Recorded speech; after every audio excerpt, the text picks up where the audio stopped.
Well, good morning and welcome to City Hall. We're going to get started with the invocation and the Pledge of Allegiance. Mike Keybone is the pastor at Cherokee Hills Baptist Church. He's going to lead us in the invocation. Afterwards, I'll ask Councilman Stonecipher if he'll lead us in the Pledge of Allegiance. But would everyone please stand? Let's pray. Father God, we come to you this morning. God, we thank you for the many blessings that you've given our city.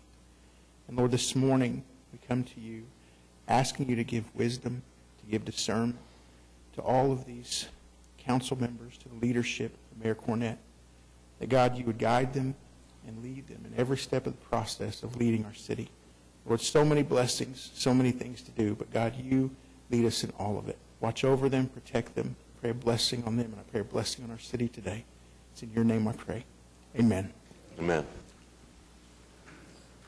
Allegiance to the flag of the United States of America and to the republic for which it stands, one nation, under God, indivisible, with liberty and justice for all.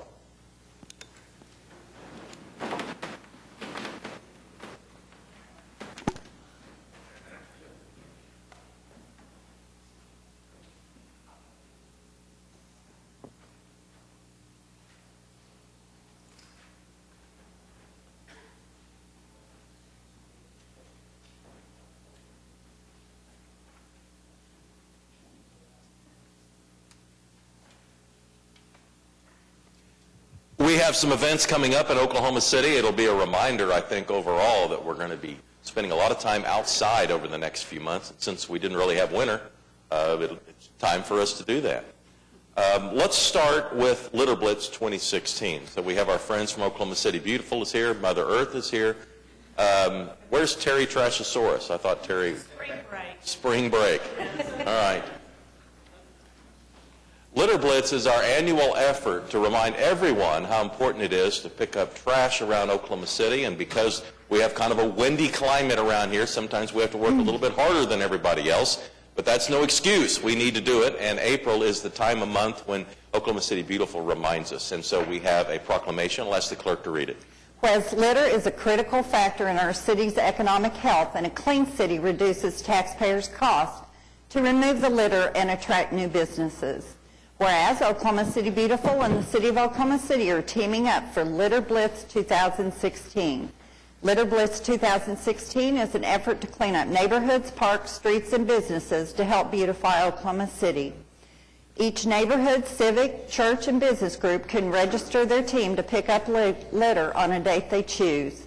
Whereas each team will receive a packet with free trash bags, gloves, and tips for a safe and successful cleanup. And whereas last year over 12,000 volunteers participated in the community cleanup and more than 171,000 pounds of trash were removed from our public spaces. Now therefore, Mick Cornett, the mayor of the City of Oklahoma City, does hereby proclaim the month of April 2016 as Litter Blitz 2016 in Oklahoma City, and he urges all citizens to help combat litter in the parks, schoolyards, neighborhoods, and throughout all areas of our city. Let's show our appreciation to Oklahoma City Beautiful and the Litter Blitz 2016 effort. And here's Lisa Sinar. Thank you very much. We encourage all of you to join us for Litter Blitz 2016. We'll have, like it says, 12,000 volunteers out. We're going to kick it off tonight at 4 o'clock with the boys and girls at Memorial Park.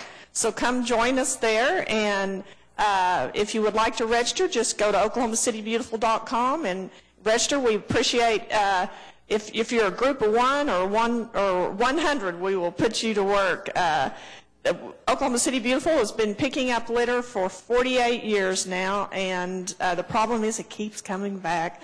So we need your help, and it really is an amazing way to show the community that you care and how important it is to not throw the litter so you don't have to pick it up. So come join us, and thank you very much for letting us be here today. You're welcome, and just to review, this is an opportunity for all organizations to be a part of our cleanup efforts. So a church organization, a neighborhood association, if you have young people that are involved in a group, this is a good opportunity to teach them civic responsibility and how important it is to have a clean city. And Oklahoma City Beautiful does so many great organizing efforts in this because they will provide the gloves, they will provide the plastic bags, and if you go on their website, ultimately we'll have a new total about how many people were involved this year and how many pounds of trash were cleaned up. But it's throughout the month of April, so you still have time. And you heard Lisa say, go to the OklahomaCityBeautiful.com website, and you can sign up. And from there, the interaction with them will be as seamless as it could possibly be. So let's show a round of appreciation one more time for this. Thank you. You bet. Thank you. All right.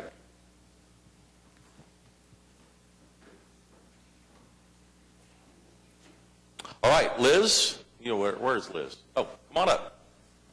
Bring all, and everybody can come up. Come on up. Yeah, it is National Walking Day, or just around the corner. And if you're thinking you missed it last year, it's because this is the first time we've done National Walking Day. But we are thrilled to be a part of it, and there's a proclamation that the clerk is about to read.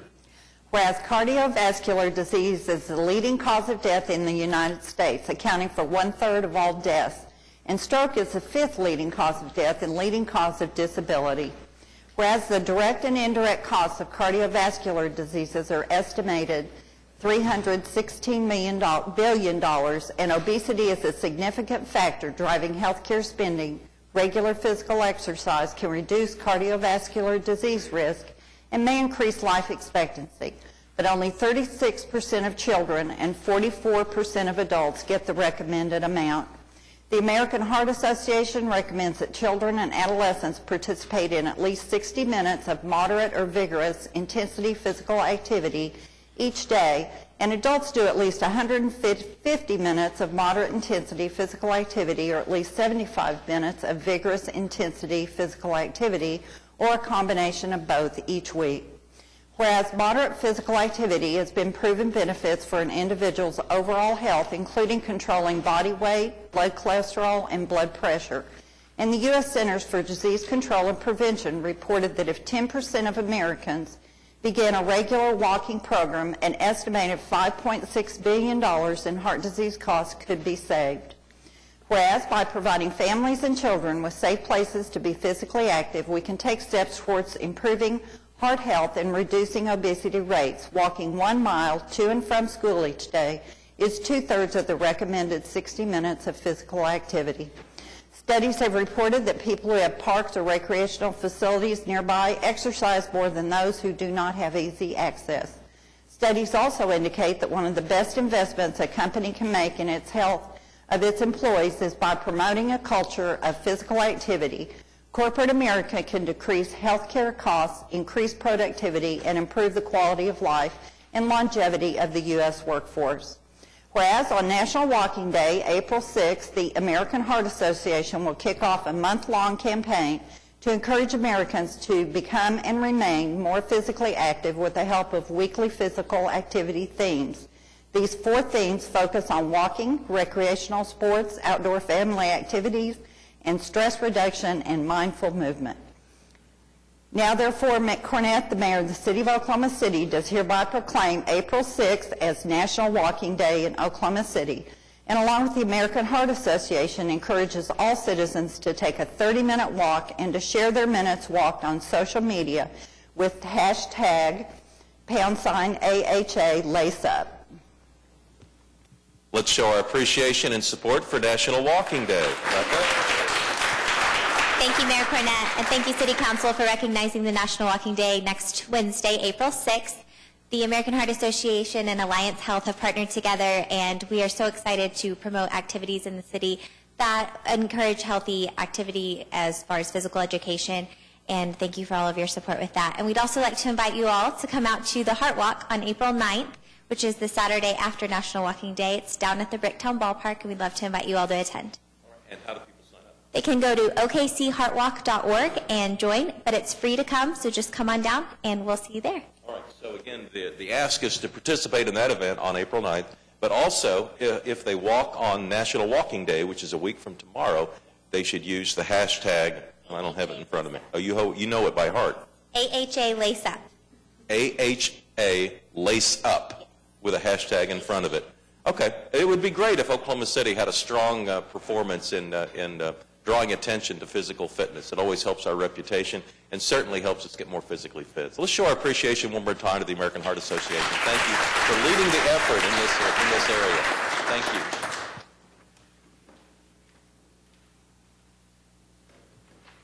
And next, we have Open Streets. Lori Essery and Phil Maytubby are here with Ken Johnson. We again have a proclamation. I'll ask the clerk to read it.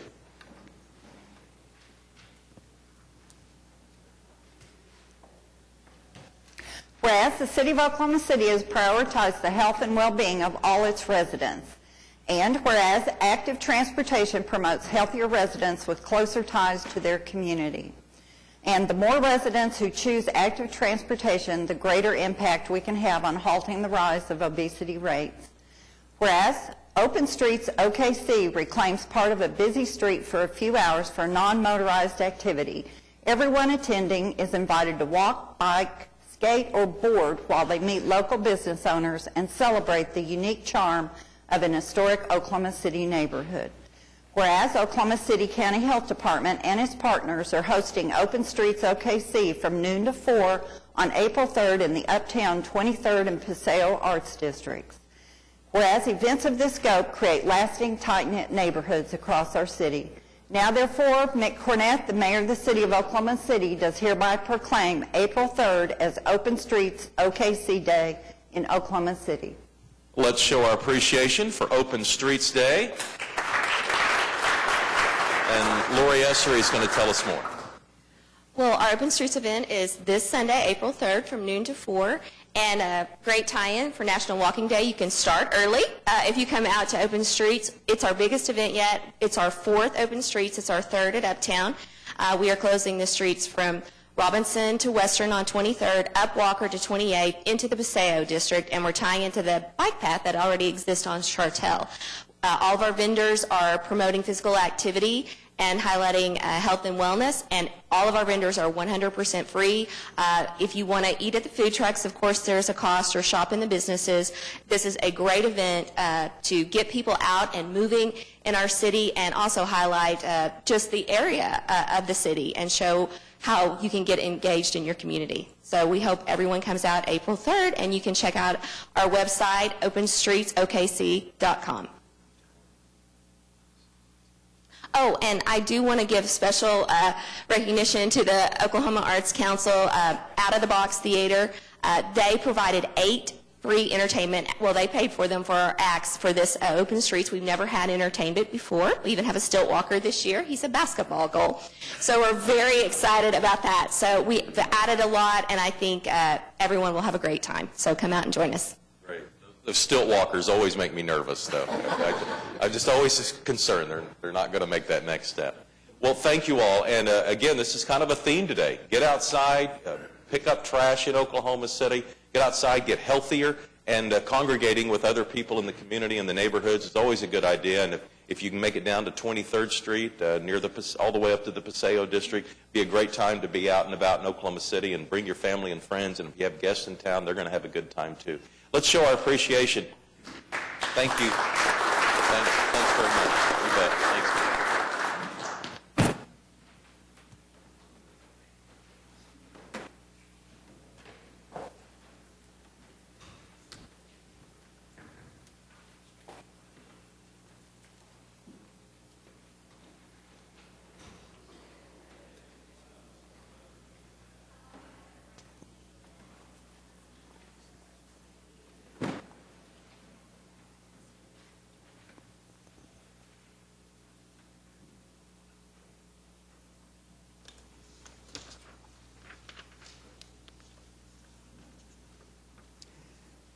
We're still on page 1 of the council agenda. Item 3 is a couple of appointments. I'll look for a motion. Second. All right. Cast your votes. Passed unanimously. Item 4 is a journal of council proceedings. 4A is to receive the journal from March 22nd. 4B is to approve the journal from March 15th. All right. Is there comments or questions on the journal?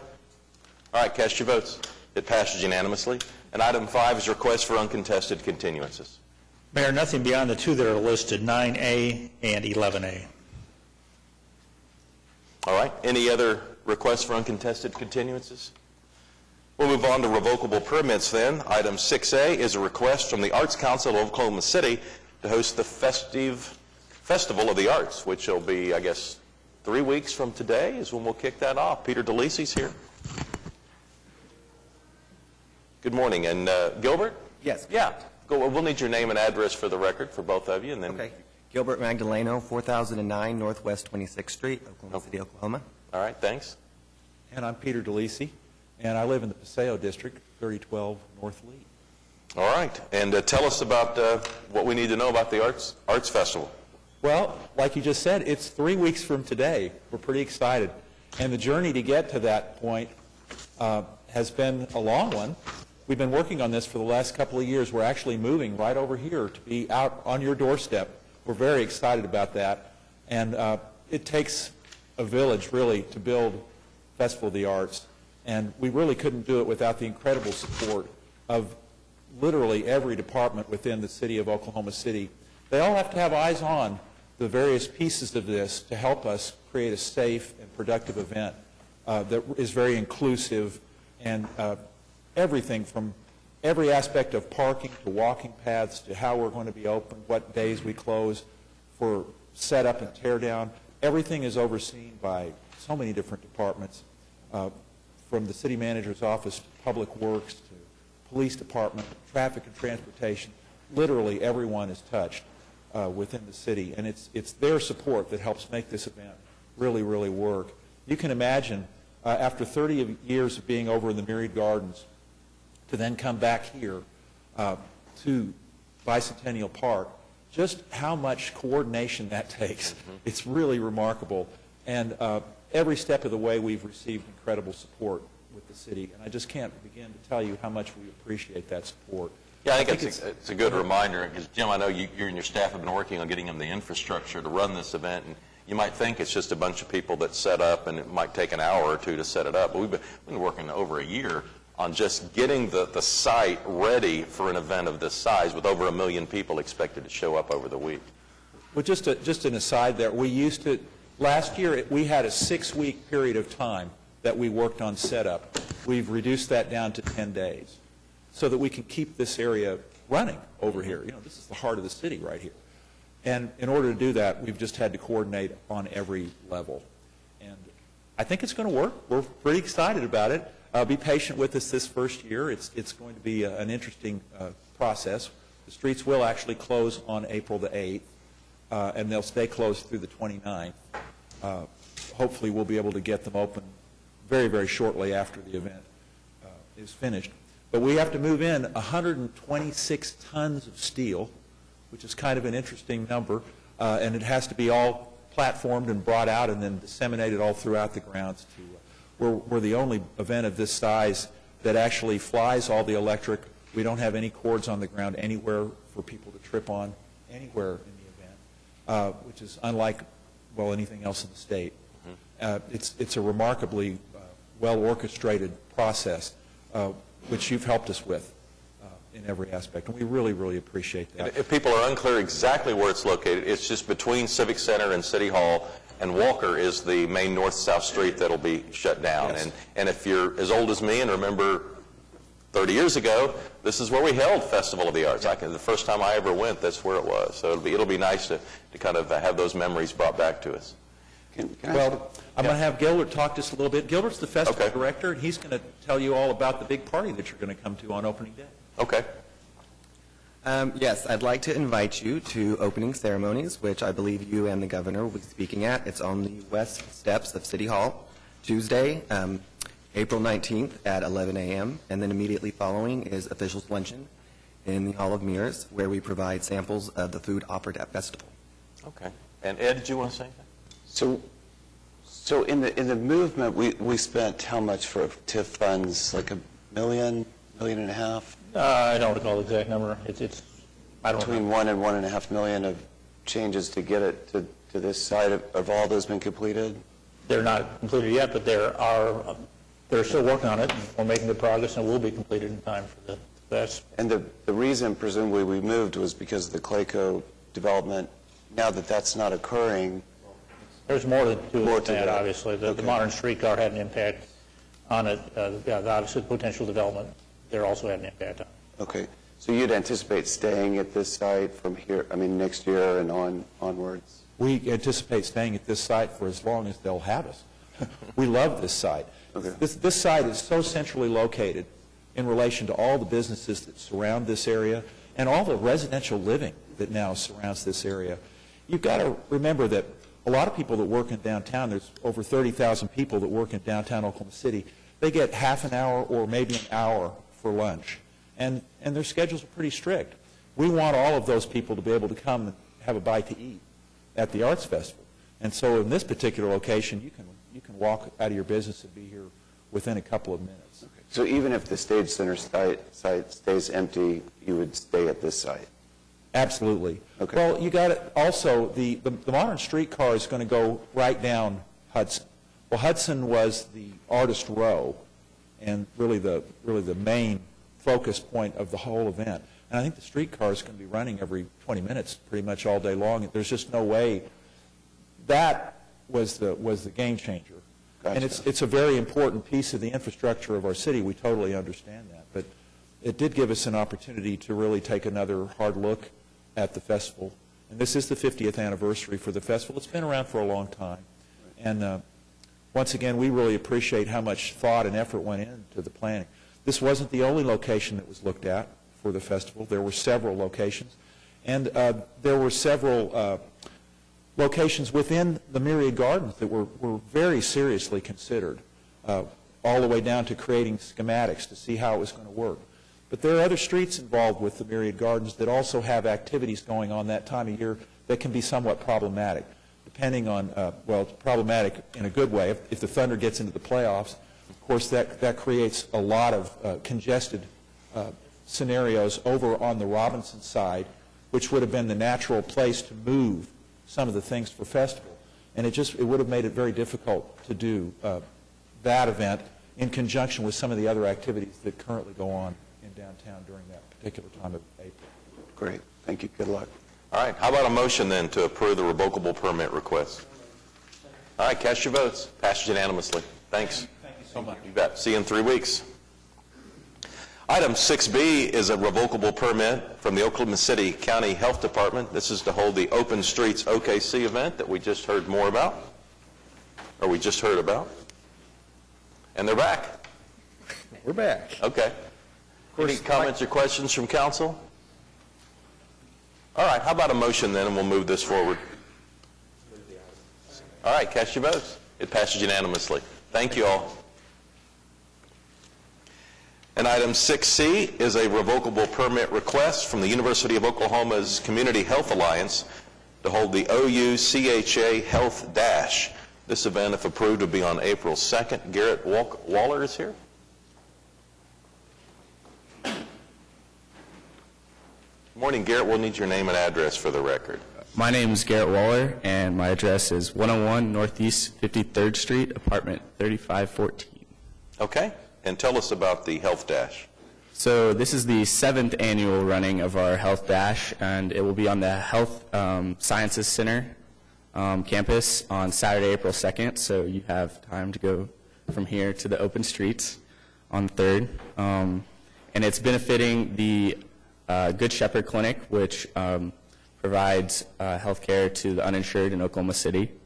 And it will begin with a fun run at 9 a.m. and then a 5K at 9:30.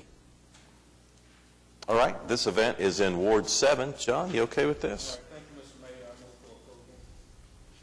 All right. Cast your votes. Passes unanimously. Thank you very much. Thanks, Garrett.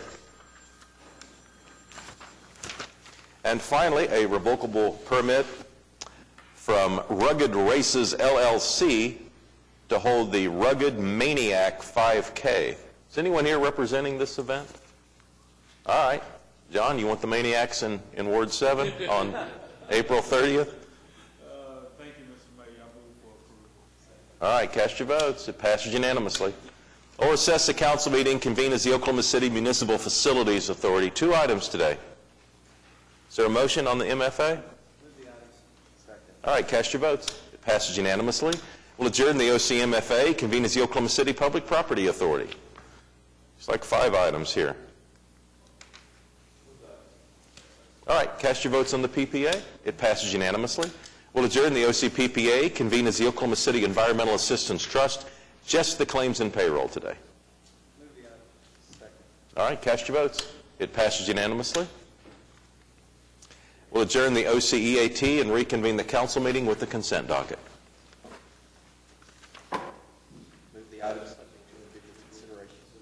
All right, we have a motion and a second. Any individual considerations? Yeah, Mark. Item number 7T.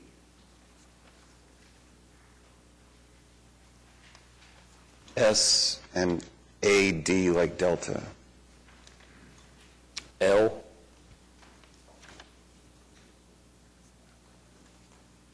All right, Mark, you want to get started?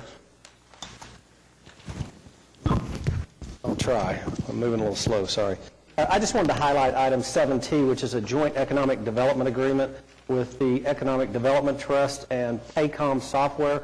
Paycom is located at 7501 West Memorial Road, which is in Ward 8. And I'm happy to announce that the company is expanding, and it's anticipated that there will be an additional 667 positions available with that expansion. And what I'm more excited to announce is that 170 of those 667 positions will be offered in 2015. So if you're looking for a job, there's some bright news, and I'd like to thank Paycom for expanding in Ward 8. That is good news. All right, Ed, S and AD. I guess just wanted, there's been some concern expressed in the community about maybe the timing with Severn Trent, and I understand that they are a multinational corporation and they have a lot of moving parts, and that some of the concerns in Hugo dealt with drinking water as opposed to wastewater treatment, which we're doing here. But it seems like, I mean, it was the largest fine in DEQ history. I think it was $3 million, and then maybe they settled for $1 million, but it's the largest in the state's history. And this comes on the heel of that, and it just seems like a lot of the DEQ's findings weren't necessarily specific to drinking water. It had to do with inadequate record keeping and substandard sampling practices, and just basically went to management. So it seems like you could have some concerns regardless of whether it's drinking water or wastewater. And maybe Pete, could you just give us, I mean, I didn't hear what happened at the water utility, so I'm not. I can go ahead. A couple, three things that I think would need to be pointed out. One is that this is a large contract, and when those people competed for it, we had three of the largest firms in the country, or internationally, compete for it: Severn Trent, Sage 2M Hill, Veolia. All international firms, each that have hundreds, if not thousands, of contracts each. So they all have some awards out there, just because of the volume of work that they do and the technical aspect of those, both on the water side and on the wastewater side of it. But let's go specifically to Severn Trent and the issues that happened down at Hugo. There's really two things that happened down there. One was a magnesium breakout that turned the water a dark color because of a natural heavy rainfall event that happened down there. That didn't happen only in Hugo. It happened in other communities down in that area when that happened. It was probably worse in Hugo because of some of the reasons, because of the age of the infrastructure and their inability to treat it. It also happened in Atoka. As a matter of fact, the city of Oklahoma City sent staff down to assist Atoka through that same process when they were having similar things. So that happened through there. And, you know, part of it was because they didn't react to it as quickly as they should have. Some of it was some of the infrastructure and the treatment facilities not readily available to treat magnesium as they went forward. The second issue had to do with the testing of disinfectant byproducts. Disinfectant byproducts are what happens when you chlorinate water. One of the, hands down, one of the most significant health benefits in the history of time is chlorinating water. When the chlorinate water, byproducts happen. When you're taking, you're killing these things in the water, and so there's some byproducts that are out there. Disinfectant byproducts have not always been regulated. They've been regulated, I don't know, 25 years maybe, Marcia, and they weren't regulated when I first was director of the water department. And it's a carcinogen that has long-term health effects. And it's difficult because of the water changes and the disinfectant byproducts change. It's a difficult process. The fact of the matter is they did not test that, do the due diligence that they needed to on that. It was a breakdown with one individual down there. Councilman White, Marcia Slaughter, and I have personally met with Severn Trent. We've gone through the quality control plans, the management changes that they've made. We're pretty comfortable that the changes they've made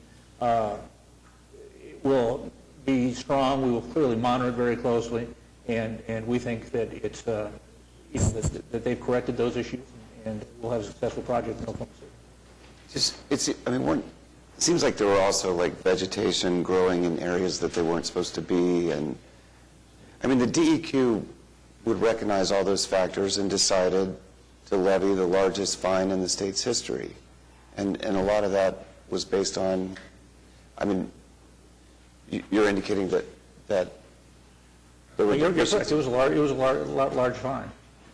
You know, I'm glad that about 10 years ago I got to the point, because every month I used to sign under penalty of law on the water permits. Now I haven't been water director for over 15 years. I think the statute of limitations has run on those. But you know, when I signed those permits every month, I was trusting on my people to do the work as they got on down the line. And one person who didn't do things quite the way they should have can impact those type of things. But then you have to have management that catches those things and check. I mean, when it's people's health on the line, you can't put all your eggs in one person's. It seems like that's the role of management, is to have checks and balances. I think that's where they made some of their changes as they've gone down. They've really done a full quality assurance evaluation just not with that project, but throughout their organization. Okay. I take very seriously being chair of the Water Trust. It's something I've done for virtually all my political life, and I take it very seriously. We spent a lot of time in public conversations with Severn Trent and private conversations with them, public and private conversations with staff. You know, it's the kind of business when you do what they do and you treat what they treat, it's pretty difficult to maintain a spotless record. It's just part of we've had problems here in Oklahoma City. We've never had a fine of that magnitude, but we've had fines in our operation here. It just happens. And we looked at the three bids. All three companies are international companies. I suspect if you research the history of all three of them, you'd find problems that they've encountered. Some of them have been handled very well. Some of them haven't been handled as well as others. They were the only bidder that met the specifications exactly from in the opening bid that we had. They were the lowest bid by some $300,000. They understand. They're here today. I see Mr. White here, who's going to be the manager of it, and they're here today to be asked questions if anybody feels the need to do that. I've used the phrase at the Water Trust meeting that it's a step of faith at this point, not because I'm not confident they can do the job, but because of the very things that you're talking about. It's just the situation today adds a little bit of heat to the decision. But I don't think that's a good reason not to select them. The previous contractor's done a good job for a long time, but they're in the middle of a controversy right now over land application. It's just part of the nature of treating water and wastewater and dealing with the sludge aspects of it and all that you're going to have concerns. It's not an easy contract. It's one of the reasons why it costs so much. It's not an easy task. But when we vote on this at the Water Trust, I think we each look at it from the standpoint, especially in this case, that we feel like we've done everything we can to make a good decision for the city. And it didn't come without some concern. But I was in support of it at the trust level, and I'll vote for it today, too. All right. Ed, you also wanted to speak on AB? Just really not so much the wellness center, but maybe the Atlas contract on the Expo Center, which I wasn't aware of some of the difficulties. And I was wondering if David Todd could maybe just give a quick summary, specifically to so there was a story on Thursday that talked about your report to the Wellness Committee, and then on Friday, they outlined 10 different complaints that you had, and then Atlas responded to those 10. So I'm just wondering maybe what your thoughts are on those responses and where we go from here and what the timeline looks like for the Expo Center. And well, we stand by the attachment that's on the back of the resolution, that's attached with the resolution that outlines the issues that we're having out there. As far as the responses by the contractor in the paper, I don't know if it's appropriate for me to respond to those, other than we don't agree with what he said in the paper. On any of the 10? Any of them. Okay. That's all you have to say. But how about going from here? In terms of time? As far as the Expo building? Yes. Well, we're working with the contractor closely. Not only are we having the weekly construction meetings that our project managers are having, but we're also having every other week meeting with the owner of the company, and we're working through some things. We think we will get where we need to be, but it's just taking some time. Would any chance we'd be ready for the State Fair or no? Right now, their schedule shows that they're going to be done in August. I think Mr. O'Toole has to make a cut decision on whether he believes that's going to happen or whether or not, what shape it'll be.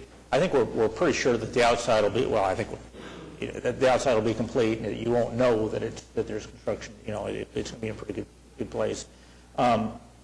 There's a reasonable, I'm not sure if reasonable, Mr. Mize wouldn't agree with the term reasonable, but there's a possibility that they'll meet that schedule and it'll be done in August. We don't have much flexibility. We're down to kind of down to the wire on it at this point. Okay. I think Tim O'Toole's going to be, I'm sure he'll use this for some purpose if it's ready to go, but the fact of the matter is I don't think he's willing to book major things in there with the possibility that it won't be ready to go. Okay. All right. James, you want to speak on L, and then Larry? Or you want to speak on that event, Larry? On that? I just want to make a comment. I happened to have the opportunity to sit in on the Oversight Committee meeting Thursday morning where this was brought up to Tom McDaniel's committee. David was there, and the gentleman from Atlas came and made a few comments, and upon listening to the comments, I did not hear anything that concerned me as far as changing the decision it's made here to switch to the next bidder. That was just my personal opinion on listening to it there. Thank you, Your Honor. Mayor, I did have just a question for David. Do we think that will delay the process to make this switch? For the Wellness Center? Yes. No, sir. Okay, thank you. Quick question. This relates to the general contractor. I know there's been some problems dealing with this contractor, especially in my ward, when it has come to street repairs and different things where they actually this is not the company? Okay, I'm sorry. I'm thinking of another company that we had major problems with, but I'm good, thank you. Okay. James? Yeah, L is an item that we repaving some residential streets to two different areas in Ward 1. I just wanted to compliment the city staff and our contractor because I haven't received one call or email over it, and that says to me that we were doing a good job. So I just wanted to point that out. All right, thanks. All right, ready to vote the consent docket? Do you mind, can we vote on S separately, please? Sure. I'll take the motion that's in place then to exclude S, if that's okay with everybody. All right, so this is the motion without item S. Cast your votes. Passed unanimously. And is there a motion on item S? Move it. Second. All right, we have a motion and a second on item S, and it passes 6-2.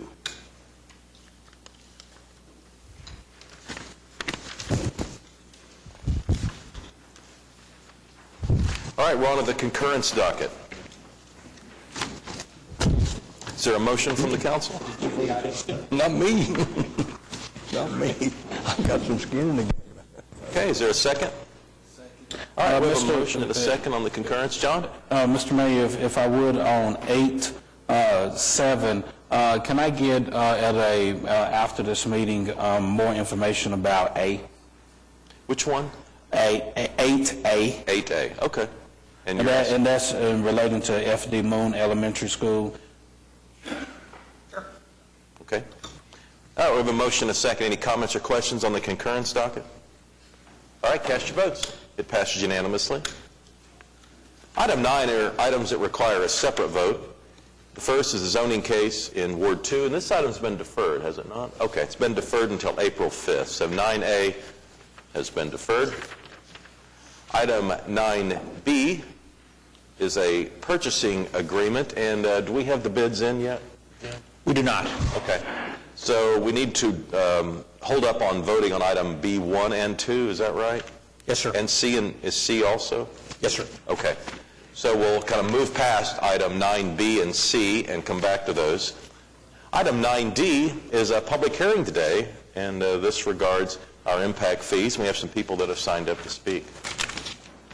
Council okay with me asking the people that want to sign up to speak to come forward? Okay. Doug Tapp.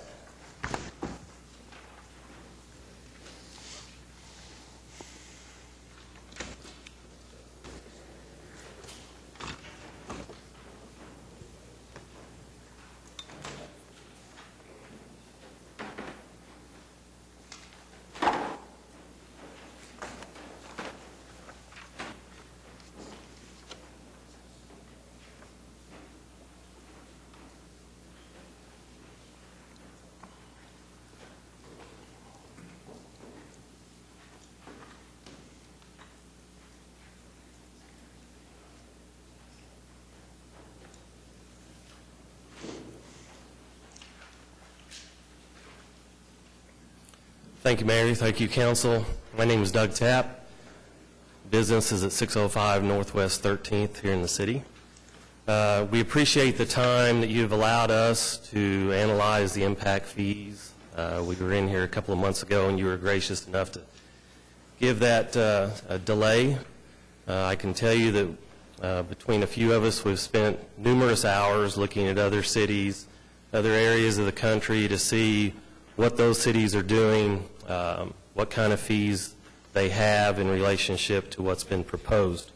And what I've handed out is kind of a snapshot of the cities that we've been able to gather data from. We reached out to 15 cities, and we've kind of given a snapshot here on this sheet of what we've found. You can see we've reached out to Colorado Springs, Tulsa, Indianapolis, Columbus, Nashville, and the ones that are listed, we looked at Jacksonville, couldn't get much response there, in Kansas City, Kansas. And what we've gathered, and you can see on the bottom, is we basically looked at it like a builder-developer would be going into that city and building a 100,000 square foot either office/retail or a warehouse. And I've approached those cities with a request of what kind of fees those would generate, the builder and or developer. And you can see, in Oklahoma City, the proposed fees that the impact ordinance would have on an office would be $123,000, or a warehouse $123,000, an office retail $232,000. And when you look at that compared to the cities that we've interviewed for a warehouse, that's about 3.4 times what those cities average that we've calculated come up with, and for an office building, almost 4.5 times. And I know that you guys were generous enough to meet with some of us last week. I know there's been a lot of questions on how we have come up with our data versus how city staff came up with our data, and we're very thankful for staff for spending the time that they have with some of our representatives so far. And I know that you guys challenged us to get together with staff and come up with kind of a look at the data to where we could get our group's assumptions and the city staff assumptions more in line. We haven't quite got there yet, and I know that a few of the guys that are going to be speaking after me have spent a lot of time with staff and a lot of time with some of council to try to get more in line with what we're looking at. But we have concerns when when we're reaching out to these fellow cities and we're getting information that would lead us to believe that Oklahoma City's proposed fees would be substantially larger than our surrounding cities or like populated cities, that gives us concern. I represent some of the largest general contractors in the state, and I know that my feedback from our group is they're worried that the proposed fees would negatively impact the development in Oklahoma City and therefore negatively impact their businesses. So that's we've had it for 60 days. I know that staff's been working on it for quite a few months, but that's our first snapshot of a national look. And I know that a couple of the gentlemen after me will be dialing in a little bit more detail on certain cities and what we have found. So again, thank you for your time. We would again love to have a little bit more time to meet with city staff and figure out, what the difference is on some of these assumptions. But, we kind of ran out of time in our 60 days. All right, Doug, thanks. Thanks, Mayor. Your Honor, can I ask a question? Sure. In my opinion, the comparability of these proposed rates to other cities is an important factor in my decision as to voting yes or no. And I struggle as to understand why the two groups, staff and the group of developers, cannot come to an agreement as far as the comparability. I'm not asking to come to an agreement as to whether or not the proposed amounts are correct or fair, but just how do we compare with the other cities? And so just to make this process a little bit more efficient, I would propose we not hear any further people coming forward and say, well, here's my numbers, and suggest that the staff and whoever wants to from this group of developers get together, contact 5 cities together, and get an agreement at least on what the comparability is as far as the fees that other cities are assessing. That's all I'm asking. We're now forced, if we progress, to decide, well, who's telling us the right story? I think each of us could do our own research, and that's going to extend the time frame if that's what we want to do. I think a simpler solution would be for the staff and the developers to get on the phone, call the appropriate person at the cities, the assistant city manager or somebody, and say, here's what we've got. We've got 3 examples. For example, a retail center, 10,000 square feet, I don't care. An office building, a warehouse building, 50,000 feet. Let's agree to the items we want to compare, and let's agree on the cities. When we spoke last week, I thought we were going to add Jacksonville, which you attempted to get, as well as Phoenix, and then supplement those 2 with whatever cities the 2 groups think would be appropriate to include. But to listen to a group of individuals to come forward and say the same thing, we don't agree with their numbers, they don't agree with ours, I don't know how effective or efficient that is. So I would just propose that if anybody just wants to come forward and say, we don't agree with the other side's numbers, I understand that. And then I just ask that the 2 groups to get together, and however long it takes to make those phone calls, 5, 6 phone calls, both parties be together on a conference call, hear the same information, and then walk away saying, yes, we're in agreement now that these comparable figures are accurate. That's all I'm asking. David, I just don't think you're going to get agreement because every city does it differently, and they attribute different ways of determining fees that they're going to place on the shoulders of developers. I just don't think it's apples to apples in any of these cases. Well, now, okay, then I don't understand this process then, because I would want them to say, what are the total fees that the city, the municipality is going to charge to construct this type of structure? That's all I'm asking for. Whether it's something that we call an impact fee or some other kind of fee, and that's all I'm saying. What does it cost? What does the city charge to allow a developer to construct this facility? And when they're all on the same phone call together, they've got to be able to say, okay, here's where I think those numbers may not be accurate, and let the parties just come to an agreement instead of us trying to decide, well, who's right and who's wrong. Can I ask a question? So Yes, sir. in 2012, there was a survey done by Duncan Associates, and they presumably do this all over the country, and they came up with some numbers that we're relying on. Are you disputing the findings of the Duncan Associates group? I haven't analyzed that one. Okay. I know that, the cities that I called personally, I ask like I'm a contractor. I'm asking city staff, if I'm coming in, I'm building a 100,000 square foot warehouse. Right. What's going to be my cost to get through the planning, get through whatever fees you've got before I can develop my building? Do you make that same call as a a different type of person, you might get a different answer. Or if you don't drill past the first person you talk to, it just points you to a website. But do you see, so if I'm a policymaker, on one hand I've got staff who's presenting a study by Duncan Associates, a firm that does this as a business. Mm-hmm. And on the other hand, I have commercial developers who definitely have a stake in the game, who are saying, we're picking up the phone and making phone calls ourselves, and we're getting different numbers, and then I'm getting emails that are showing some problems with the methodology. I think it's all in the ask. It's like Mr. Greenwell said, have the parties there, ask the person the same kind of questions so everybody can listen to the answer. But I kind of need to know if you have a problem with the findings of this firm. Is that a yes? Okay. All right. We have several people that want to speak.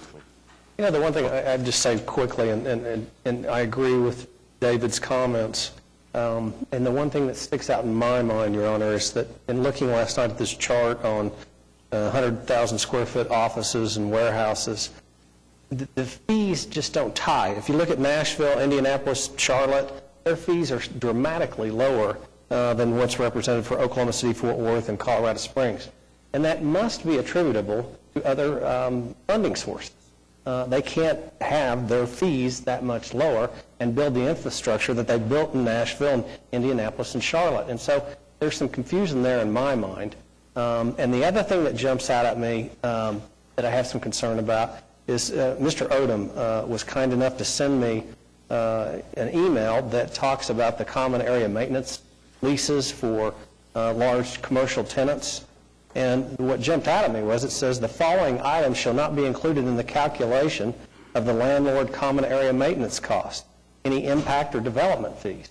And so I'm concerned about our developers. I'm concerned about what these lease provisions will have on their viability for building in Oklahoma City.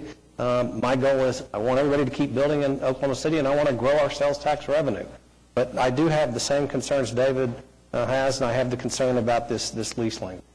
Okay. And I also have some concerns. I really think this should be deferred for 2 weeks. Okay. Well, we have a lot of people that want to speak. So can we move on and let them I think we have start commenting? I think we have to let them speak as much as it's going to be a waste of time to hear them because they're not going to be talking about the same numbers. I think we're obligated to let them speak. Okay. But my concern is this, though. It seems to me the residential people have agreed on something that's just as complicated as the commercial side.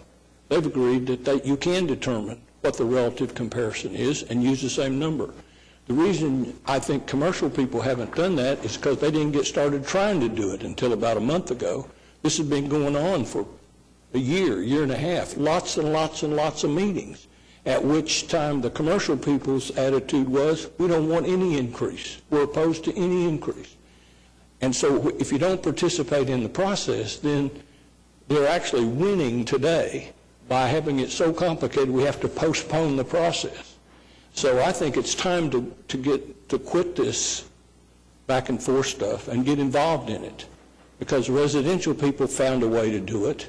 It seems to me that proves it's not impossible to do what David's asking, and I think we need to get on with it. This is something that we were right. We almost had it done several years ago, and the commercial people and the residential people joined them and went to the legislature and changed the whole method for doing it. With this legislature, maybe the best thing to do is wait till after the legislature's over so we won't get preempted again the way we did the last time. But I'm ready to get on with it. There is a cost in development that is passed on to people that don't profit by it. And it's time we face that and move forward. I agree with Mark. I don't want to do something to harm development. But on the other hand, I don't know that somebody that doesn't profit by it ought to be a contributor to it. And the way this system is now, that's what's happening. And we need to find a way to fix it. I just want to ask, maybe Jim can answer this for me.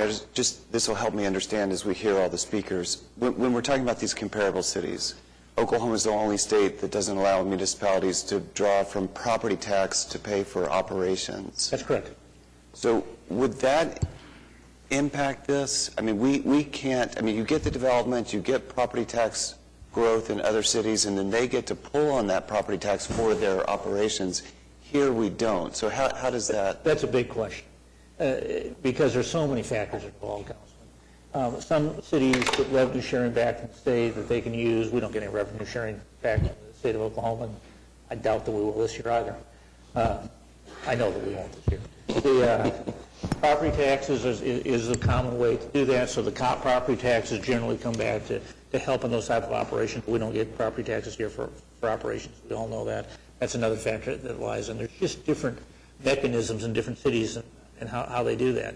There impact fees. There are a lot of cities out there that have impact fees. I don't think there's any doubt about that. But what we've tried to come in for a big picture is come up with a partial, I want to make sure it's very clear, a partial recovery of some of the development costs that are out there. And what we've come back to is a amount that equates to about 1%. Not exactly 1%, but it's about 1%. It's more, it's less, depending on how you look at your property. And I just want to make sure we're clear about that's where we're coming down. So if you've got a office property out there that you're leasing for $25 out there, 1% of that would be 25 cents 25 cents. But that's if all of the debt were put into the lease rate. Obviously, there's taxes and there's security and there's utilities and there's other O&M costs on that. So it would be much less than that 25 cents. It might be somewhere in the range. You'd be increasing your rates from $25 to $25.15 or $25.20, somewhere in that range. So at a minimum, the fact that we don't draw property tax or we don't get property tax from this development would make some of these comparisons with the other cities not necessarily apples to apples. Yeah, it depends how you want to evaluate it. That would be one way to look at it. Yes. Okay, thanks. Ed, if I may just respond to that comment, it's an excellent point. And we can take that into our consideration when we evaluate, whether or not we should go forward with this. But I still don't understand why we can't get the dollars, the amount that you have to write a check for, to each one of these different municipalities to construct that facility that we're using as an example. Again, I understand your point, and it's a very well taken point, but yet I still think we've got to be able to come to an agreement, both sides, to say, this is how much I have to write a check for to this municipality to construct this facility. That's all I'm asking, is that the two sides come to an agreement on that question. And then we could factor in those other items, such as, well, they're drawing real estate or ad valorem taxes, and they use that to absorb the cost of that facility. I understand that, and I'll accept that as an item that we have to weigh, but all I'm asking is that the two sides come together with the same amount, an agreement as to how much they have to write the check for. That's all I'm asking. If I could clarify one thing, too, that we're asking about, property tax, use for property tax for operations. We don't have that available to us. That does affect our ability to be able to maintain. We could use property tax for operations to help maintain the streets, but we do have property tax absolutely for the capital improvements that we do receive from commercial property as well as residential. So there's definitely a contribution towards capital improvements that we do receive on property tax. All right, Doug, thanks. Brent Lowell.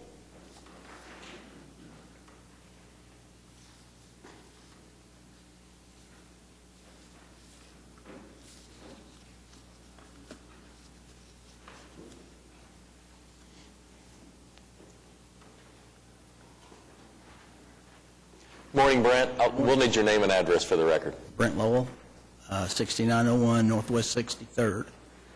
I appreciate the opportunity for due process in our government. Before I get started, I'll let those get passed around. Mr. Couch, I wouldn't drive down here for 25 cents increase. So I'm going to get to that, but 25 cents wouldn't be worth our efforts, and I don't think you'd have a group of us here for over 25 cents. Mr. White, I appreciate your aggressiveness here. However, I don't feel like shoving this through today is fair due process for the amount of time that we've put in to come to terms with city staff. I understand that Oklahoma City's hands are tied when it comes to revenue sources. That's nobody's here's fault. However, I have a problem with a 600% impact or permitting fee increase without exploring or going and seeking out additional revenue sources, whether it's ad valorem, whether it's fuel, whether it's sales tax. We go through a permitting process on every project we build, and it is a rigorous, time-consuming, months-long process. So for the city to refuse to explore other revenues, other avenues for revenues, is wrong. And I'm willing to participate in whatever steps or whatever level you would accept in exploring those other avenues. What I've passed out here are an example of construction of cost to build a permitting and impact fees to build a 100,000 square foot office building in Oklahoma City compared to the 4 surrounding municipalities.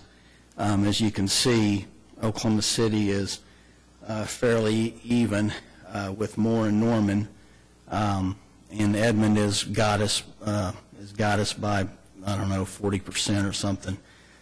I'd like to point out in Moore, of the $39,000, 25,000 of that is an impact fee. That's 25-cent impact fee on a 100,000 square foot building.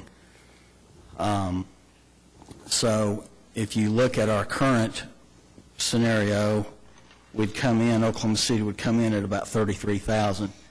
The proposed increase in impact fees would drive us to over 230,000 for the same building.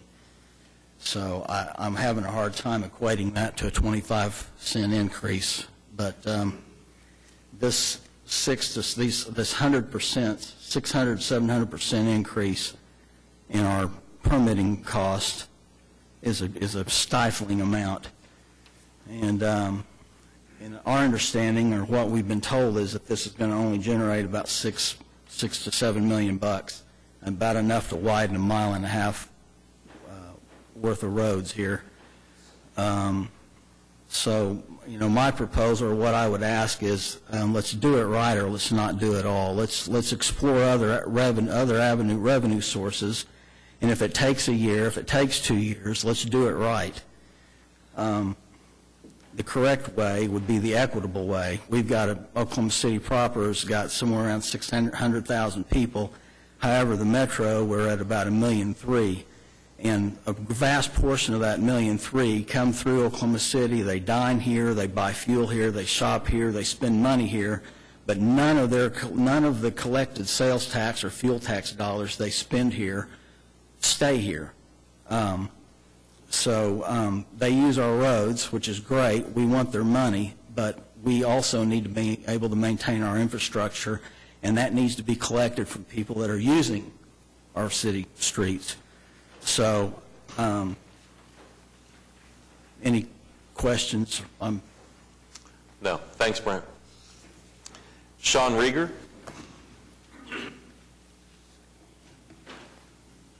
What am I keeping them?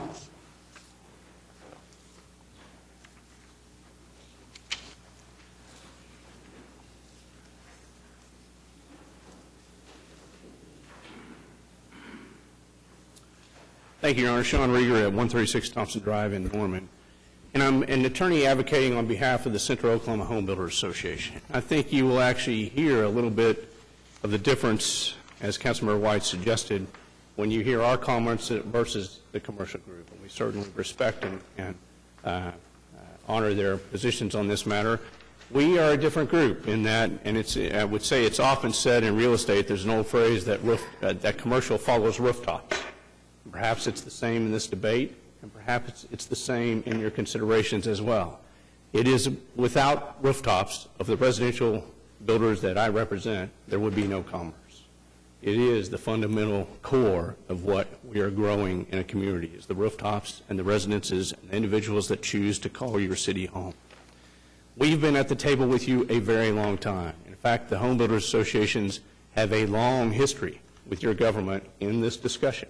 It was indeed, as Councilmember White said, it was the Oklahoma State Home Builders Association that came and worked with you through the state legislature for 3 different sessions. We went through that process to finally come to the new development fee impact statute that was passed by the state legislature. I know Mr. Keith, your counsel of your city attorney's office, and I worked endlessly till we finally came to a compromise that worked, and it passed the legislature. And it's with that vehicle that we are here today, through this ordinance, that now allows for this to be discussed and introduced.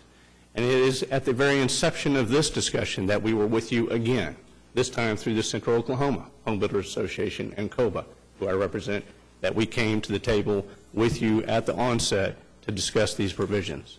And so I think what you will hear from me today is a very different discussion than what you will hear from the commercial developers, in that we are down to the nuts and bolts. And what I've put in front of you is the nuts and bolts. Now, certainly if there's a re-entry of discussion as to fees, we will certainly be a part of that discussion. But at this point, after almost 2 years of working together with you and your staff from the home builder residential side, we're prepared to finalize out the final few points, and you have them in front of you. And we've been doing that with staff behind the scenes extensively for a number of months now. It's my understanding that staff has come to terms with us on these points that are in front of you, and that there's draft language ready to support, introduce, and pass. I think we're down to one point that we're still discussing. I do want to very quickly itemize these so that you will understand what the points are that we're down to. After about a 30-page ordinance, we're down to these items from the residential side. And we appreciate that very much, that you've worked with us that closely to get there. Under the parks matters, we are down to simply items that we want to make sure that we don't have to put up subdivision bonds at the outset for new parks. We agree, certainly, we have an obligation to provide those when we say we're going to provide them, but it is too much and onerous for us to put up additional financing and funding through bonding at the start, so we've asked for staff to allow us to simply, at the completion of 50% of lots, do it at that point if we haven't done it yet. And it's my understanding staff is agreeable to that. As to swimming pool and splash pads, the current draft in front of you would require a capacity of 10% of the population. That is really quite enormous. We want to go down to 1%, and it's, again, my understanding that staff is welcome to that. There's a paragraph, we call them the paragraph M's in your ordinance. It's under traffic and parks, and is really double dipping. If you read it verbatim, it says that nothing here precludes you from extracting more and more and more from us. We think that's onerous and unacceptable. It's our position, it needs to be stricken from the parks. I understand, again, that staff is agreeable to that. We also want a provision that says that if we've already built a park, that we can have that qualified as our parks solution. We simply have to go through somewhat of an inspection process to make sure it meets your requirements. And again, we understand staff is listening and agreeable to that. There's another paragraph under traffic that basically says you could extract more and more from us as to certain things, particularly traffic lights. We're working right now with Mr. Keith to make sure that we have some language that doesn't, again, double dip. We understand the purpose of the ordinance. We don't want to go beyond that in terms of funding. And finally, there are issues as to delayed implementation. We want to make sure that we have a path forward with our customers so that we don't immediately have to extract additional funds, but that we have perhaps a 6-month or some delay before it's implemented, that we can discuss it with our customers. Lastly, when there are increases in the future, we simply ask that we have due process of a hearing and a vote with you. The current draft speculates an administrative increase. It's not relevant to have that in the sense that we have economies that change all the time. We need to have the ability to come in front of you and tell you what's happening to our economies, what's happening to our businesses, so that at the moment of the increase, we can discuss it, have a rational discussion, and decide whether it's a good time to do that or not. I again implore you to understand that we've been with you for years, a long time, as residential developers. We've worked very closely. We're ready to complete it and do it with you instructing staff to make sure that we've cleared up these final few items. With that, I thank you very much for your time and appreciate your effort. Excuse me. Yes. If I heard you correctly, you said there's one item that you still don't have draft language. Which one is that? The one item, Councilmember, is paragraph M. If you look on my sheet there, it's under streets and parks. There is a paragraph under M that says nothing precludes the city basically from requiring us to donate, dedicate, capital improvements, install, et cetera, as to 3 items. And the one particularly that concerns us greatly is traffic lights. That's a very expensive item. It's our position, frankly, that the residential neighborhoods don't typically cause a requirement for traffic lights. It typically is a commercial issue when you have it in a congested area of commerce. We want to make sure that the residential developers are not extracted further on that position. Mayor and Council, Craig Heath in the Municipal Council's office. I've been in discussions with Mr. Rieger, and we understand their concern. We're looking to create a mechanism that would address their concern. There are some limited circumstances where a traffic study would indicate that a particular development would cause a need for an additional traffic light, not that one that we're intending to address through the development fees, not an arterial, but an additional one.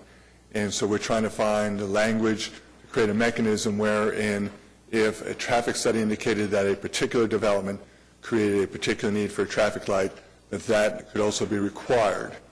Their concern, of course, is to make sure that that is fairly implemented so that they're not paying for development fees for lights plus being required to put in lights. And we're trying to find mutually agreeable language on that issue. Would you agree that we're in agreement on all these other? Yes, I've worked with Mr. Rieger, and I've bounced the ideas off of staff, and we've gone through his list. He was very cooperative. He gave us this list back when we had the Planning Commission meeting, and we have a mechanism addressing their issue regarding the subdivision performance bonds. They offered us another mechanism, and so I melded some language that I have prepared upon your direction that would permit us to both utilize the vehicle they gave us, but also have the bond should they be choosing. So there would be a choice of mechanisms to make sure that the park is built. I've talked to Mr. Doug Cupper, and we agreed that the 1% is a good number for the pools and the splash pads. On AM, AM is permitted by the statute, but is not appropriate or necessary for the park situation. So in the Chapter 38, Section AM, we looked at deleting that, and that was our recommendation to staff. We had also talked about grandfathering in, because we have a mechanism wherein if the developer puts in a local park, that helps to relieve some of the stress on our need for regional and local parks, that if they put those in, that they would get a credit. Some of the developers are already in the process of putting in those local parks, and so we want to tie them into that same mechanism because it achieves the same purpose. So we have to add a separate Section U to do that. If the development fee is phased in a longer process, probably most of those will already be put in and it will resolve itself. But just in case, we draft some language that would make it equivalent to the credit that we're already offering. On the issue of the implementation phase-in, we're looking for recommendations from council to give us some guidance on that issue. And on the issue of the hearing, I would recommend that as part of our budget process that we have a hearing, because under the statute that Mr. Rieger and I helped to draft, we already have a requirement for an annual reporting to you as to how much development fees were collected and how they've been administrated. And so probably as part of that process, we could also look at that number. And should the council decide to change direction, then we would bring an ordinance back around. So we've been working with them on that as well. So that just left the issue of the traffic light. They were agreeable. They understand the issue regarding when developers have to put in sidewalks or if a particular development needs a turning lane, but the traffic light was a particular concern for them, and so we're looking for a trigger that ties to traffic study. So will all those amendments be on our agenda next week? With your permission, we will present those to you for the next agenda. Okay. Yes. Okay. Thanks. Thanks, Andy. Thank you. Sean, thank you. Bart Benning.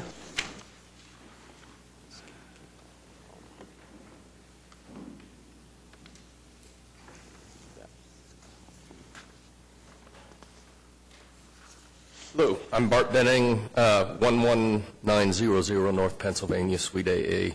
I'm the president of Central Oklahoma Commercial Association of Realtors, an affiliate of the National Association of Realtors. The NAR has a policy generally opposing impact fees. Where impact fees exist, NAR urges their repeal. When used, impact fees should be segregated from other government funds and used only for capital expenditures on specific new projects. Shortly after this impact fee ordinance was introduced, we asked NAR to commission a study of the proposed ordinance. The resulting memorandum was distributed to city staff on February 15th. The memorandum identifies several potential issues of the ordinance's compliance with the Oklahoma State statutes as well as U.S. Supreme Court decisions. The potential deficiencies were addressed in the forms of questions to the city attorney. City attorney declined to answer any of our questions, noting that his duty was only to city staff and city council. That being said, we respectfully suggest that the city council proceed only if they have received assurances that the proposed ordinances satisfy the U.S. Supreme Court's Nolan-Dolan dual nexus test, both in terms of the way the ordinance is structured and its fee structures. Another issue of concern is the impact fees zones look very similar to improvement districts as defined by the Oklahoma statutes. Since improvement districts can only be created with the consent of 50% of the property owners in a district, the question becomes, does the city have the authority to, in effect, waive property owners' rights in the creation of these impact fee assessment districts? The rest of the memorandum dealt with some best practices and suggestions to the planning director, and these, for the most part, were included in additional memorandum from the planning department to city staff, and we appreciate that. In the future, we look forward to working ways with the city on developing ways to diversify its funding away from sales tax and for other sources. We believe that the sales tax should be used primarily for operating expenses, and capital expenditures should be funded with ad valorem taxes, with streets being funded by some combination of automobile tax, fuel tax. Thank you. Mm-hmm. Thanks, Bart. Mark Ruffin.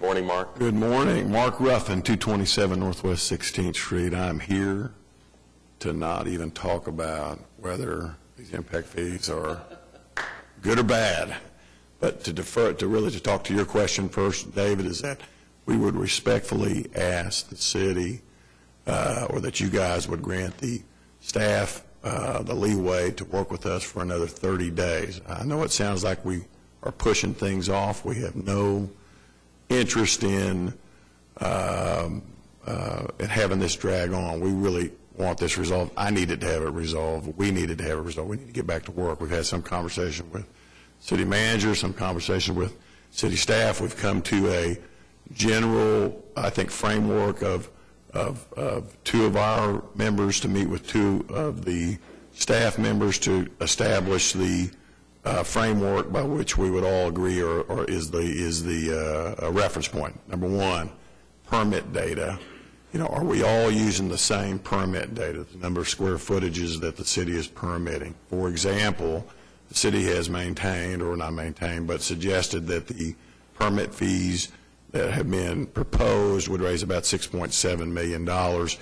In the numbers we're using, which come from the city, we would say that that number is about $12 or $13 million. Clearly, there's a disconnect, so we need to get on the same page and have that same number.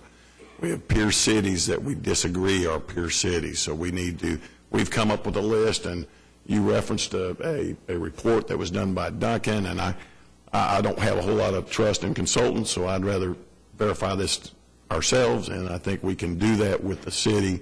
And again, we've discussed a framework that would be 2 folks from the city and 2 folks from us, and we would literally spend the next, hopefully we can spend another, maybe 20-plus hours together in the next 30 days to get this resolved. But that's what I'm asking for today, and I think generally our commercial group is in support of that. So again, we've had a number of meetings. We've made some headway in the last week. Very much appreciate the council folks that met with us last week. I think it was a very meaningful dialogue. And so anyway, that's what I would ask today, is that you guys would consider that, and I think we could move on down the road if that would be agreeable. One thing, Mark, have you selected your 2 representatives? We have 3 that will pare down to 2, and that's myself and Jeff Van Hoos and Jim Perrick, so it'll be 2 of those 3. All right. Jeff Van Hoos.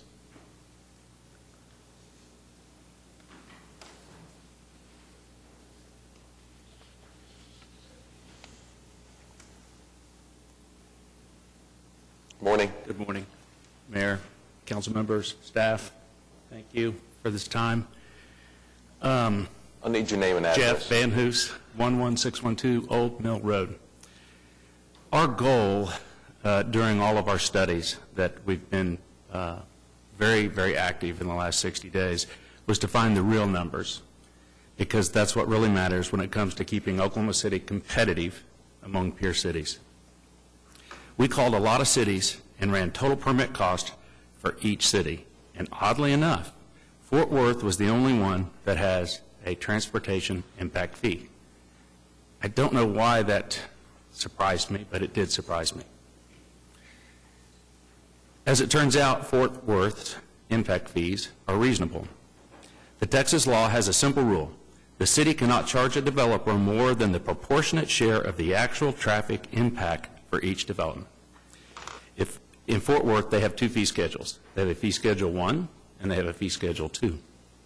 If Fort Worth charged fee schedule 1, there would be a lawsuit filed against Fort Worth probably once a week. I have spent a fair amount of time studying Fort Worth transportation impact fees. I have contacted local experts, architects, developers, engineers, general contractors, lawyers. The first thing I was told, everything is negotiable when it comes to the Fort Worth transportation impact fee. It's flexible.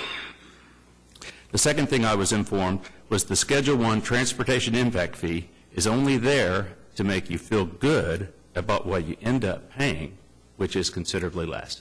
It's pretty smart.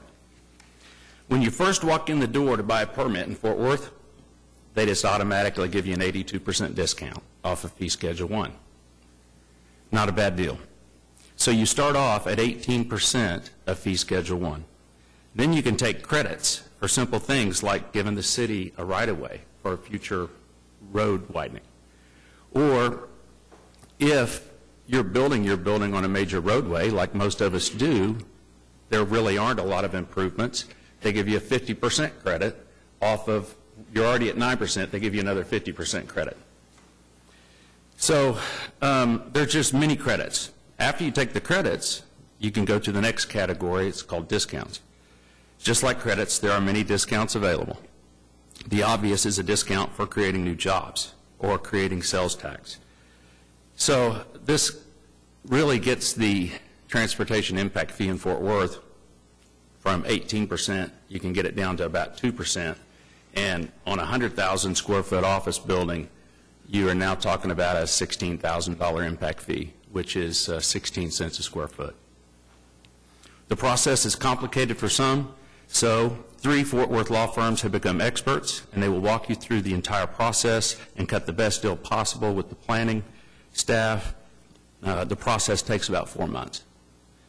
My experts studied the 2 projects that we sent all over the country, and they estimated, depending on which of the 26 districts in Fort Worth you were going to build in, it could be anywhere from 0 to 20 cents. A lot of times you end up not paying a traffic impact fee at all in Fort Worth. The negotiable transportation fee is probably the most interesting part because there are so many leases with big tenants, retail tenants, that do not allow impact fees, as discussed earlier today. This gives the city the flexibility to say, we want Cabela's, we want Bass Pro Shop, we want Topgolf, whatever it is you want. You have the flexibility to say, that's a lot of sales tax. Let's waive the traffic impact fee. I think that would be very, very good for the city. By the way, we have really enjoyed working with staff. I think we've come a long way. I think we're really almost there. I agree with Mr. Ruffin. We just need a little more time, and we can finalize that deal. The other thing that's really important is we had a senior analyst from the largest real estate company in the world take a look at this. And his statement was very simple. This is going to be detrimental to the city of Oklahoma City's development. It's going to shut down development. The surrounding cities are going to really enjoy if this passes, because they're going to enjoy a huge boom. There are other ways to raise this money in a more equitable and fair way. Thank you. All right, thanks, Jeff. Gary Jones.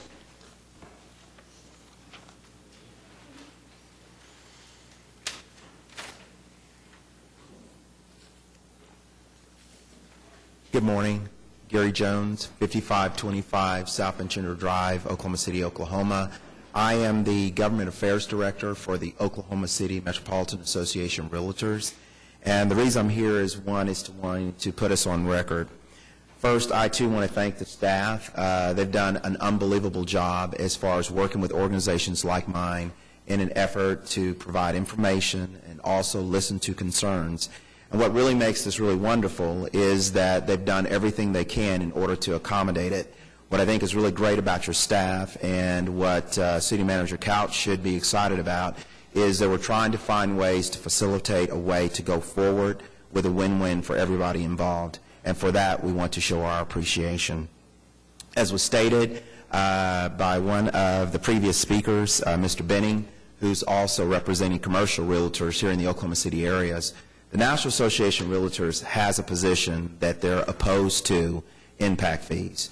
They believe that there are other revenue sources that better represent how a community should support those developments than impact fees.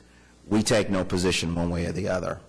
As realtors in the Oklahoma City metropolitan area, our primary concern is to ensure that whatever is adopted concerning this ordinance does not adversely impact the ability to develop both residential and commercial real estate in the city. We believe, thanks to our membership with the Central Oklahoma Home Builders Association, that the changes that have been recommended and that staff have been working on to modify are the correct approach, and if those changes are adopted, you do have an ordinance, at least on the residential side, we believe does not do that.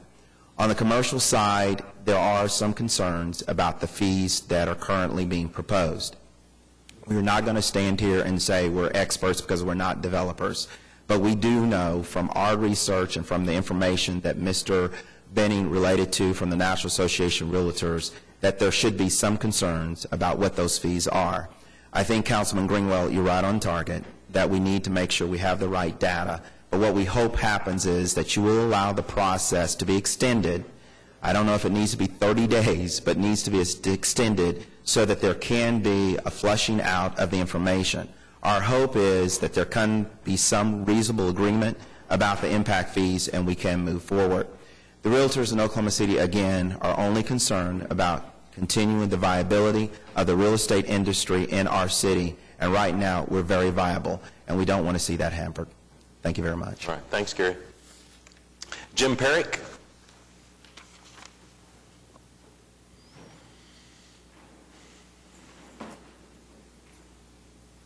Hello. Morning. Jim Perrick, 13729 Hillahay Drive. I appreciate your time this morning. One of the things the commercial group has been asked a couple of times during this process is to come up with a number for a fee that the industry can handle, that works, and which is very difficult. As you guys know, each commercial project is different. Each commercial developer has a different risk and return profile, which makes that problematic. When you increase cost to a project, there's really only two ways to recoup that money. One is to increase rents, which really isn't an option because market sets rents. Developers don't set rents, which means, in essence, that the developer pays it and reduces their return on a project.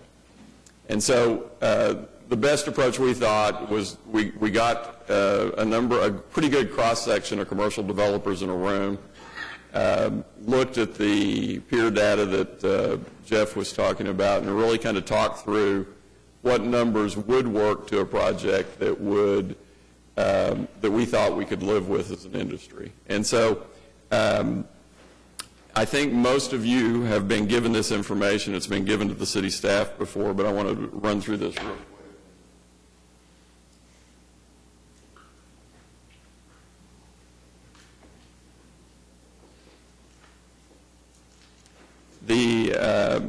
Each of these pages represents a different fee structure that we've come up with for the different sectors. We did not change the residential. It is on top. All we did was update the square footage based on the new permit data, so it's the average of 2011 through 2014 permits.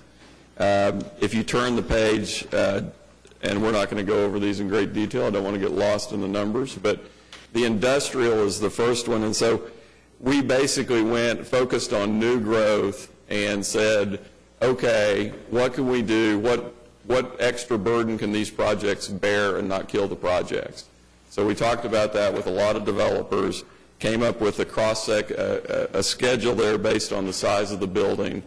And the intent is obviously to come back and fill in the other categories. So this is new growth, then you would have infill, then you'd have the core, just like in the city's proposal. And so, and at the end of the day, we did that for each sector. We understand there's work to be done on this, and that's why we're proposing a 30-day extension, so we can kind of work through the final nuts and bolts of this. But this would, in essence, double the cost of getting a permit to the industry. Some of them are a little higher, some of them are a little lower. And then if you look at the last page, it gives you, based upon that average permit data for 2011 through 2014, the amount of money that could expect to be raised through the permit. So it'd be about $6.5 million, a little over that. So again, we wanted to provide that information since we'd been asked for it. And again, we would look forward to working with the city, hopefully in the next 30 days. Can I ask him just one quick question? Jim, do I understand this, that you're suggesting that the residential revenue would generate about $5 million, and the combination of the industrial, the office, and the commercial would raise about $1.5 million, or about 25% of the residential? That's correct.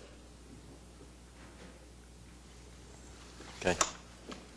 Mark Livingston.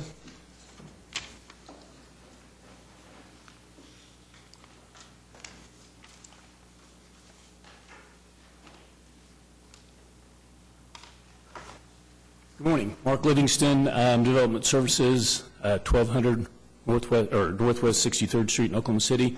Past president of the COBA, Central Oklahoma Home Builders Association. I just felt it was important that you got a little bit more information about the Home Builders Association and how we view these impact fees. It almost sounds like we carried the torch and wanted impact fees, which, you know, if we go to the National Association of Home Builders, they're against impact fees too. They got reports, they got studies, they're bad for us. You know, the individuals that buy our homes, it's a matter of qualifying for a mortgage. And as we all know, mortgages are tough to get. But over the last couple of years we've been working with city and staff, we realize that in Oklahoma City there is a need for the impact traffic. But we're not dealing just with impact fees on traffic. We also were dealing with parks and recreation and trails and other issues. So it looks like, we just came up here and said, okay, we're great with the impact fees on traffic. The way it was presented to us, residential and commercial would share about 50-50 on impact fees for the traffic. That's not kind of how it looks like it's going this direction. It looks like somehow residential should be paying the lion's share, 75%, 80%. Well, we don't generate 80% of the traffic in Oklahoma City. I live in Edmond, actually, and when I want to go shop, or I want to go out to eat dinner, or I want to go see a ball game, or I want to go play Top Golf or something else, I drive to Oklahoma City to do that. So it's not the residential that's causing that, it's the commercial, which is great. We need commercial. We need the tax dollars and everything else. So I just want to make the point is that we're willing to pay our fair share, but we're not willing to pay 80% of the impact fees on traffic. We don't think it's fair. We don't think it's right. So that's all I have to say. Thank you. All right. Thanks for coming down. All right, that's everybody that's signed up. Comments from council or questions from anyone that's spoken? All right, how about a motion? I move to defer for 2 weeks. Hold on just a second. Yeah, this is just a public hearing today. So when is the final hearing set for? Next week? All right, so currently scheduled, we have a final hearing scheduled for next week. Yeah, Larry? So help me out, if you would, Mayor. If I thought that the time to take the final vote next week was too soon, is this the time to offer that kind of a suggestion? Yeah, I think you can. If you believe that today, then you can ask it for it to be deferred, yeah. But we're asking to be deferred the final hearing, which is now set for next week. That's correct. Okay, then I'd like to offer a motion to move the final hearing from next week to 30 days out. All right, and obviously we don't meet 30 days out, so. That would be May 3rd. And that would that be 5 weeks from today? 5 weeks from today? It could be 4 weeks. That'd be April 26th. Okay. Budget time, was either one of those conflict with our budget? No. Okay. 4 weeks, though. Okay. I'd like to move this forward. I'm seconded it with the understanding that something's going to happen in the next 4 weeks, that we're not going to be this don't tax you, don't tax me, tax the guy behind the tree theory. All these, that isn't going to work. That's not going to work. We have a legislature in Oklahoma that is not going to permit us to raise additional taxes. We can't do it. We have to do it internally. And you can't do it internally with the restraints that we have now. So this is not something that we just came up with to avoid asking the people to tax themselves. Our ability to do that is so limited. We talked about Fort Worth. Well, Fort Worth has much higher ad valorem taxes. And that ad valorem tax is shared with the city of Fort Worth for operational purposes. Probably double what we have. So, you can't just go to Fort Worth and ask them what they charge and make that a fair comparison. There's so much more to it than that. But this has been going on for 2 years. If we can do something in 4 weeks, I'm all in on it because it's time to move it forward. That's why I seconded the motion. Okay, we have a motion and a second. Any other comments or questions before we vote? When is the hearing date now? What's it going to be effectively moved to? April 26th. Okay. That'll be the final hearing? Okay. All right, we have a motion and a second. Cast your votes on the deferral. Deferral passes 7-1.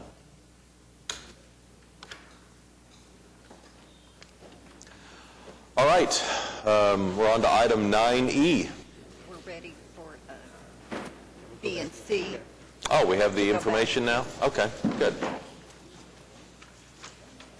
Mayor, we're going to need the emergency alert. On 9A? On, no, 9B2 Nine. and 9C2. All right. Carry the emergency. We're back to item 9B1, and this is to the award the purchase of bonds, and apparently there's been a sale. Yes, sir. Yeah, how'd we do? Did very well, had an excellent sale.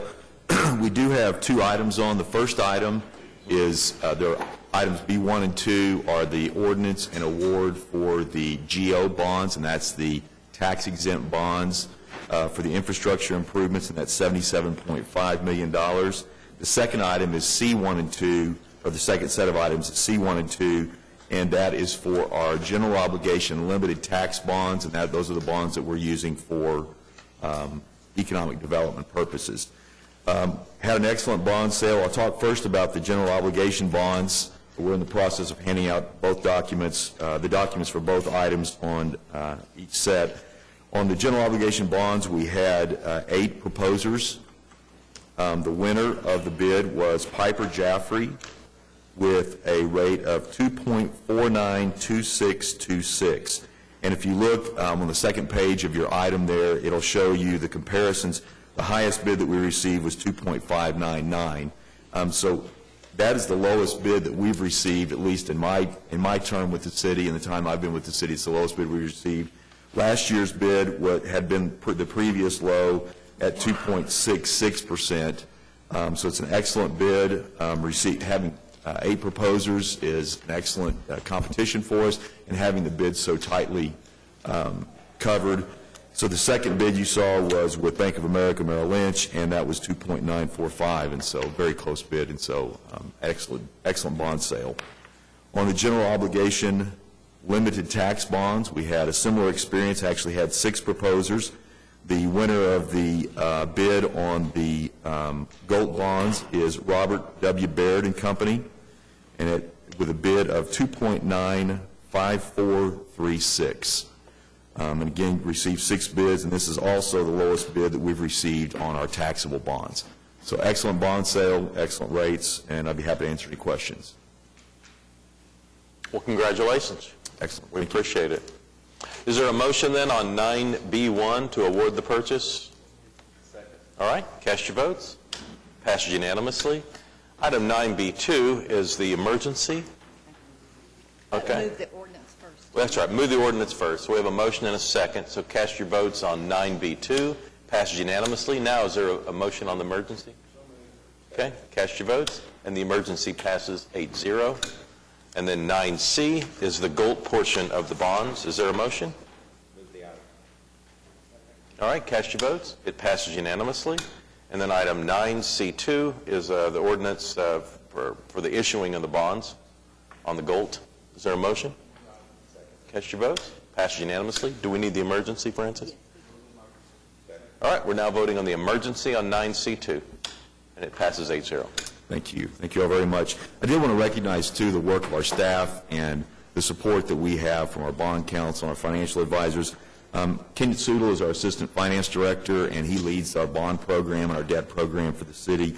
Mike Baskins, working with us now, as our debt manager.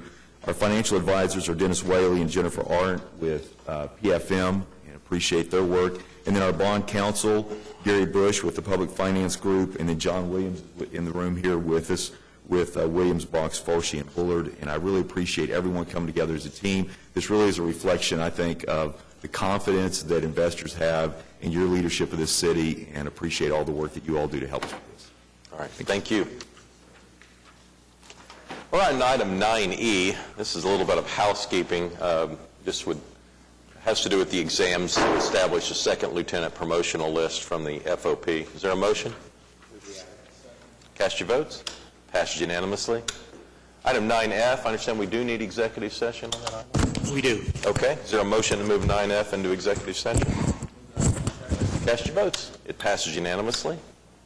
Item 9G is claims recommended for denial. All right. We have a motion and a second. Is there anyone here hoping to speak under any item listed under 9G? All right. Cast your votes. It passes unanimously. Item 10A is claims recommended for approval. Is there anyone here hoping to speak under any of these items? All right. How about a motion on 10A? All right. Cast your votes. Passes unanimously. Item 11A has been deferred until April 5th. And item 11B is an ordinance that's being introduced today, sponsored by Councilman White, and I think that's why Aubrey is sitting on the front row. It's kind of a simple thing. You know, in the rural area, a lot of people like those big arched, "This is Pete's Ranch" sign above their driveway.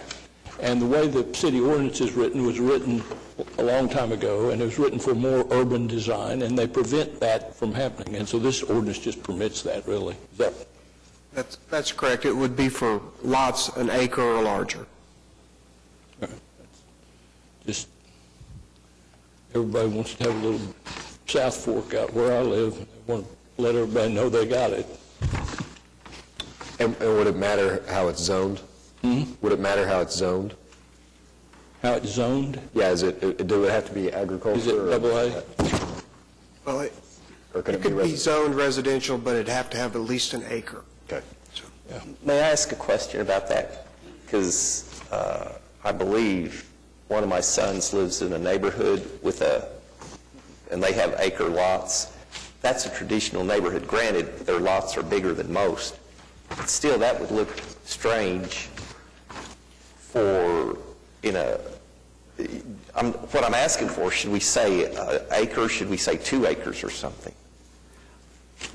Or I guess, does the homeowners association override this if the homeowners association says you can't? That would be a civil matter if there's a homeowners association covenant about it. The people that I deal with that are concerned about this, 1 acre, 2 acres, 5 acres probably wouldn't make any difference. I mean, there are people that live on 20 acres. But, yeah. No, I understand. We could change it to 5, and that would, because I suspect there are some on 5-acre tracts. I'm really looking to do it more in the rural area. If it's going to be done, somebody's going to do an arched entryway in the urban part of the city, then that ought to be done with an exception or something that might be granted through the zoning process. Yeah, I think 5 may be more appropriate as far as the minimum size. How big can the Pete's Ranch sign be? What? How big can the sign be? Can it have lights on it? I don't know. Yeah, can you have electrical signs? It would have to be smaller than one that would have to be identified as from the air, to impede with air traffic. It would have to be smaller. But other than that, I tell you can drive around out where I live, and I suspect you can go into rural areas of John's area and Larry's area, and you'll find residents that already have an archway above their property. And how they got them, I don't know. People that called me couldn't get one, and so that's why it's here. But I'm just trying to make it simpler for, it's not a big deal.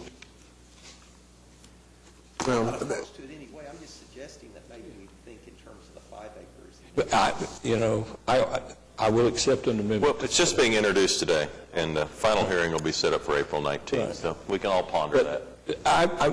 Bob and I worked together, and I said, this is what I want, and this is what he came up with. I haven't got into the nitty-gritty about it. It's okay. And it went through the Planning Commission without a ripple, and so that's all I know about it. Okay. Well, we got 3 weeks to fine-tune it. All right. Is there a motion then? Pete's making a motion. Is there a second on this item? All right. Cast your votes. Item being introduced today. Public hearing April 12th, and a final hearing set for April 19th. City manager reports. Oh, yeah, items from council. Mark, do you have anything else? All right. John? David? Pete? Larry? James? All right. City manager reports. Thank you. Abandoned housing has been an issue for council for a number of years, and we've made some modifications within the last year or two, the little that we can do under state law. And based upon that, Bob Keener is here to give us a bit of an update on that this morning. Morning. I'd just like to give a brief presentation on the abandoned building program. It's been a year. It was a year in February that we started it. I want to tell you the purpose. This is our LFR purpose. The purpose of the abandoned building program is to provide exterior property maintenance inspections and abandoned building reviews for the community and property owners so they can live in a more attractive and safe neighborhood. This program, if you remember, we said was going to be a proactive program that would be citywide. Through February, we have, the council has declared 494 properties as abandoned. If you remember, whenever you have to declare a property either unsecured or dilapidated before it can go on this list. This chart just gives you, just kind of shows you that it is clearly citywide. We have abandoned buildings in every ward. And we've had 23 removed since we started the program. One thing about the ones that are removed, we require them to pay any costs or that have been occurred, so that's one opportunity we have there. The next slide, that's just some examples of some abandoned buildings. You see these every Tuesday on the dilapidated and unsecured list. The next one is, this is really our process. Our inspectors do this on a proactive process in the neighborhoods. When they identify a problem, they identify the problem, they take pictures, they fill out a form, and they provide that form to the property owner. They're given a 30-day notice, and then after 30 days, our inspectors will follow up. If the violation's been corrected, they close the case. If there's progress, then they take additional pictures and give a 30-day extension. The difference here is that if there's no progress, the inspector will write a citation or begin the citation process. You know, it's really important for us, and maybe the next slide here probably. One of the things I want to show you here is that before the program started, we were doing about 120, and those were reactive from Action Center complaints. Since the program, we average almost 500 inspections and notices given in neighborhoods throughout Oklahoma City. And the proactive effort here provides those neighbors the opportunity to resolve those problems before it gets to the citation.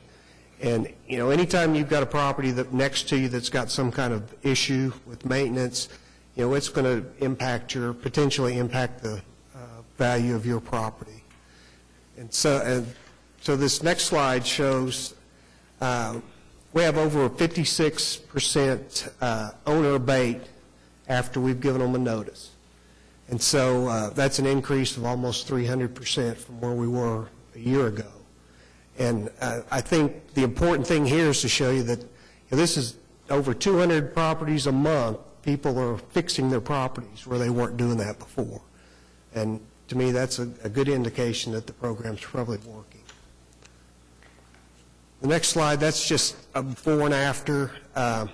That checklist on the right, that kind of shows you what we do. We provide that property owner a copy of that checklist so they know what they need to do to get into compliance.